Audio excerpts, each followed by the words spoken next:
Sam Altman just recently sat down with Theo Von for an interview, and this interview I think was pretty revealing. Now, folks, I know I just recently made another video about Sam Altman and exposing some of his lies, but you're gonna have to bear with me here because this was an interesting interview and he just dropped another one.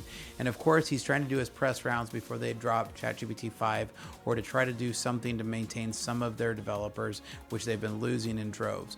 But I think that what Sam Altman ultimately did was prove everything that I've been talking about with the AI bubble.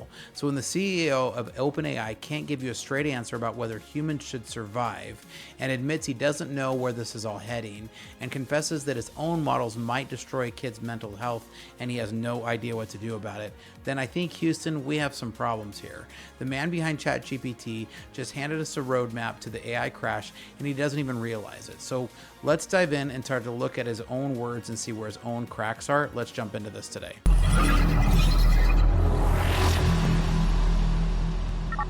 Welcome to Startup Hack. I'm Spencer, and here at Startup Hack, we love to train software developers as well as build custom software solutions for companies. With over a decade of executive leadership as a fractional CTO and 25 years in software development, I've mastered transforming tech teams and products. All right, so remember when I called a lot of the other things that's been happening with the crypto market, with the AI market right now? Well, Sam Altman just gave us the smoking gun for the AI bubble burst. And so this isn't speculation anymore. This is damage control from the inside. So he's supposed to be going out to help build some rapport and to help personalize him. And I think it's to try to help show that he's not the bad guy because all of his employees are leaving. But let me kind of show you some ways that this interview proves that some of the AI train hype is derailing. So he went on to an interview with Theo Von, Sam Altman and him, and I was going to break this down and play a bunch of the clips, but ultimately I'm just going to go through and just know that some of these things that I'm quoting are actually quotes because I just didn't want to take the time and I wanted to get this one out. And frankly, I didn't really want to give him a whole lot more airtime than he already gets. But Sam Altman says, and this is a quote, "We don't know or no one knows," over 15 times in this one interview. Now, this is the CEO of the company that's supposed to be leading the AI revolution. So when pressed about the future, his go-to response is, well, we're kind of winging it. And he said that multiple times in the interview. He also admits, quote, "No one knows where it's all going to go," which I get that that's kind of true, but like it's not exactly super inspiring or super confidence inspiring from leadership. I don't know about you, but I can kind of see why his employees are jumping ship so fast. Because if he's this wishy-washy in public, man, I have no idea. I mean, my guess is it's a two-faced act, but that's a different discussion. For technology that's supposed to be transforming everything, their leader sounds remarkably uncertain.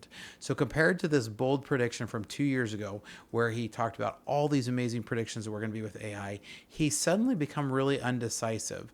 So when asked if he wants the human race to survive, Sam Altman takes 22 seconds to answer. 22 seconds. This was so much so that Theo Von actually quoted on this later that he said he was actually counting because the dead silence got so long.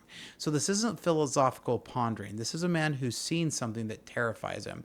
His own interview calls out the awkward pause as a long hesitation. So if the guy building AGI can't immediately say that humans should survive, that concerns me a little bit. So a lot of you guys got on me in the comments for my last video for hating on Sam AI and that he's one of the greatest minds. Like, sorry, y'all aren't going to convince me of that. I do not think Sam Altman's a good person. This moment reveals the cognitive dissonance of the heart of the AI movement, and you can definitely see Altman is in it for profit. Altman openly admits there's a lot of people that talk to ChatGPT all day long, and he acknowledges that AI companions that people treat, quote, like they would a girlfriend or a boyfriend. Now, these are his exact words as he says, "I'm scared of that regarding AI's impact on mental health." And he confesses, "I don't have an answer yet for preventing these negative impacts." So this isn't theoretical future harm. This is happening right now under his watch, and he's not doing anything to try to change it. I've got to at least give it to like Zuck or, and some of these others who have put these strong things. I have kids, right? And he's put a lot of guardrails on and done a lot to try to keep filth out of the Meta platform. Now, I'm not saying that OpenAI does anything sexually explicit or anything like that, but Altman clearly knows that there's harm going to people being done by this, and it doesn't feel like he's doing enough to move it, in my opinion. So the man profiting from an AI addiction is admitting he can't control it. Now, Altman described data centers that look like motherboard dashboard of a computer covering the entire planet. That's his goal. He wants to basically turn this into some futuristic place where the whole Earth is covered like a motherboard. He admits that they need fusion power to keep up with AI running at scale. His data center in Texas requires 1 gigawatt of power. That's more than some of the largest cities in the United States. He literally says, quote, "We better find out how to produce a lot of energy or someone's going to feel screwed." And I think we're going to start seeing rolling brownouts because these AI infrastructures are taking so much power. And this is a huge problem. Like Elon Musk admits that power is a problem, right?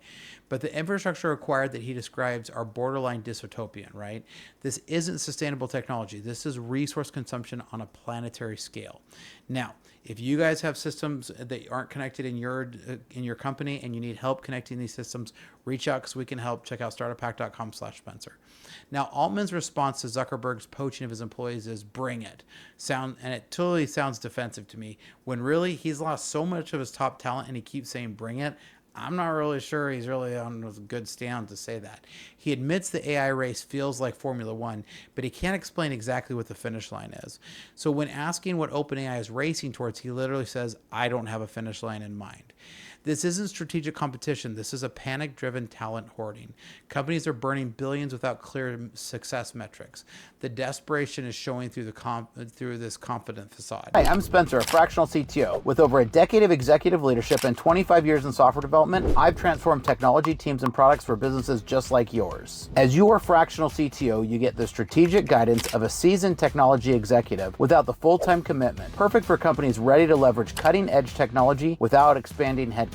My team at Startup Hack has already built advanced AI agents for small and medium businesses, automating complex workflows and delivering advanced ROI to human workflows. We specialize in creating custom software that connects your systems into a single coherent technology ecosystem. Our development approach focuses on tangible business outcomes. For one client, we developed AI-powered workflows that cut days off of human processes. For another company, by connecting multiple systems, we reduced processing time to increase their ROI by over 75%. We don't just write code, we architect solutions that scale. Whether you need cloud system architecture, data integration between legacy systems, or custom AI agents that automate your unique business processes, my team delivers results that exceed your expectations. Having led technology for a lot of companies and launched 7 successful brands of my own, I bring battle-tested expertise to your business challenges. Our specialty is turning technological complexity into business advantage. So if you're ready to harness the power of AI and custom software to drive your business forward, let's connect.